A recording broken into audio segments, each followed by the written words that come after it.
Ауыл дегенде ойыңызға не келеді? Ыстық бауырсақ пен тәтті құрттың дәмін сездіңіз бе?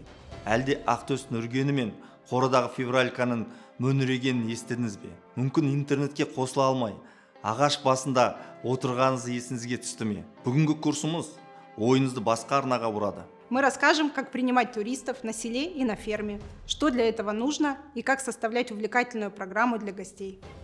Поделимся своей историей, как любовь к красотам нашей природы вдохновила нас открыть цветочную ферму. А цветочная ферма переросла в полноценный проект по агротуризму. Біздің түсінігімізде ауыл туристік бизнестің қайнаған қазаны. Бір жағынан шаруашылығыңызды жүргізіп, екінші жағынан турист қабылдап, табысты еселеудің жолын білгіңіз келсе, курсымыздан қапы қалмаңыз. С нас знание и опыт, с вас энтузиазм. Как итог реализации вашей идеи.